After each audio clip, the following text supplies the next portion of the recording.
Hello and welcome back. We have seen one resampling technique called k-fold cross validation. Now we'll try to look at it practically, implement and look at a code, have a look at the code. So I said, the data, the model will not be tested on test set until we are sure that the model is working well on the train set. To make sure that the model is working well on the train set, we'll use k-fold cross validation, a resampling technique. And then make sure that the model is working good on the train set and then test it on the test set. See how it works, okay, with an example. So I have imported all the modules needed here, and here I think you know the polynomial features and R2 score, the mean squared error, shuffle split. So I have imported the data set into data frame. We look, generally we look into the head, right? Head will show you the top 5 records, right? And then we splitted the data into train test, the same technique we used in multiple linear regression and second degree polynomial. Right? The data set got splitted into 1209 train set and test set 303. So in this particular code example, we will not touch the test set until we are sure that the model is working well on the train set. So the next thing is pre-processing. We have done pre-processing. We did EDA, exploratory data analysis, and feature engineering in multiple linear regression. The same techniques are same code we used in second degree polynomial. Here also we are going to use the same technique, right? Same code I copy pasted and applying those transformations on the train set. Now the train set is ready to be fed to the machine learning model. So everything got converted. Here we fixed problems with the data and every column got converted to numbers. Now let us look at this cross validate method. Right? In model selection, there is a method called as cross validate. The cross validation is useful in doing, selecting the best model. That's where the scikit-learn kept this method in model selection module. So the cross validate module takes a model or the algorithm, right? We have created an object of the algorithm and then trains it. The train set x and y, the input and output variables, and the fold, the k, it takes cv is equal to 3 means it's going to split data into it's going to split the train set into 3 pieces, 3 equal pieces, 33%, 33%, and 33%. Okay, 33.33%, and return train score true. That means after doing cross validation, do you want to return or would you like to have a look at the train score? Because when the data set is being split into 3 parts, 3 models are going to be built, right? First, it will take the first piece as the cross validation and takes the next 66%, 66.67% as the train set, builds a model, calculates the accuracy train score on this cross validation set and train set. Again, on the second iteration, it takes the first piece and last piece as the train set, the mid piece as the cross validation set. On the third iteration, it takes first 2 pieces as the train set, last piece as the cross validation set. There will be 3 scores calculated for one algorithm. For one algorithm, when you do 3-fold cross validation, there will be 3 scores, 3 cross validation scores and 3 train scores will be available. So would you like to see or have a look at those scores? Okay, so and the scoring is negative mean squared mean absolute error. The absolute error is y minus y cap, and mod, right? It's going to take out negatives and positives because we need magnitude, and it is giving negative value of it. That's for some reason when you do a graph, it looks like it is raising. Okay, so nothing to worry about this negative thing. So when we passed the algorithm and the train set, the 80% data. The 80% data is being split into 3 pieces because cross validation is 3. And when we execute this and try to see cv underscore val, it has got the fitted times and the score time. We are not worried about that. The test score and the train score. The test score is the cross validation score. When I passed one algorithm to the cross validation and said cv is equal to 3, it calculated 3 scores. For the first iteration, what is the cross validation score and train score? Second iteration, what is the cross validation score and train score? third iteration, what is the cross validation score and train score, right? Generally, when you actually do multiple models, you will take average of these scores and try to see which model is giving more accuracy. If it is linear regression and we have got this score, right, these scores, polynomial second degree, these scores, third degree, these scores, then what we do is we take average of all the cross validations for linear regression, put it aside, train set, put it aside. For the second degree polynomial, same way, cross validation and test, train, and for the third degree also. So out of these three sets of scores, which one is more appropriate? Appropriate means giving more accuracy on train set and cross validation set, and the both scores are close to each other. That's the best fit model, best generalized model. Okay, so we'll try to choose that kind of a model. So here we have passed only one algorithm and we have got 3 scores each, right? If I try to make this 10, what happens? Let us see. Right, we have got 10 scores here. See this? We have got 10 scores and 10 scores, right? If I make it 20, right? It's going to sorry, we have 200. So I have 200. It calculated like 200 iterations. If I say 20, right, it will give 20 scores.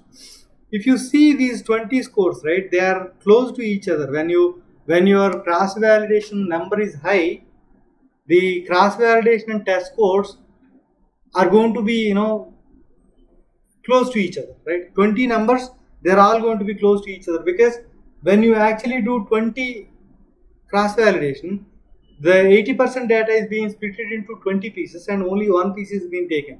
If there are 100 records in there, if you make it 20 pieces, you will get 5 records for testing and 95 records for the train, right? So the train data is high, so learning is going to be good, and the test error, the cross validation error is going to be low, or train error is going to be low. The cross validation size is high, the cross validation scores or the train scores are going to be close to each other, and the model is going to learn better. Okay, so here I took only 5 just to show you the example. When I calculated mean, I've got train error 85%, 8594, the mean absolute error, and it's a negative error, right? So negative is there, negative symbol is there. Cross validation is 8724. Let us try to make this 20 and see what happens. Right? See this? The train error and the cross validation errors have came closer, because when you make 20 pieces, right, you are giving more data for training, and the cross validation, the data is small, and it is the algorithm is understanding better pattern, so you are getting better accuracy on both the train set and cross validation set, right? This means the model is working well, right? The model is actually working well on both the records, and at the same time it is best fit, it is generalized well, not overfitted. If you take this 3, right, if you take the cross validation is 3, right, it looks like the model is not working well on the train set and working well on the cross validation set, right? So always try to take, if your processor and memory supports, always try to take the cross validation size big, so that the model will be more generalized. Okay, so we have seen what is cross validation, right? With one algorithm, when you pass it to cross validation, it automatically built 20 models. K is equal to 20, it's going to make 20 pieces. One piece it will take as cross validation, rest train. Second piece cross validation, rest train. Third piece cross validation, rest train. Like that, it will build 20 models, and the mean of those train errors and the cross validation errors is the measure it's going to consider, and whichever gives the highest or the lowest error, and closest the scores on the train and cross validation, we'll choose that as the best model. To do this exercise on our data set, on our salary data set, now we have done multiple linear regression and second degree polynomial, but I would like to see the third degree and fourth degree also, and then choose the best model. There is one concept, right? When you try to, there is a concept called as overfitting. When you try to make the model too complex, the model tends to overfit, right? So to understand whether the model is overfitted or not while doing cross validation, we need to take the learning curves help. We have taken learning curves help before also to understand whether the problem is with the data or the algorithm. Again here we are taking help of learning curve to understand at which degree polynomial the model started overfitting. Right? So if the model on the train set the error is reducing, and on the cross validation also the error is reducing, that means the model is actually moving in the right direction. After third degree, what happened? The train set error is reducing, but the cross validation set error is raising. That means the model is overfitting. Overfitting means it is trying to touch all the data points very carefully, but it is forgetting about the generalization. When the test data set or the production data comes in, it will not be able to predict well.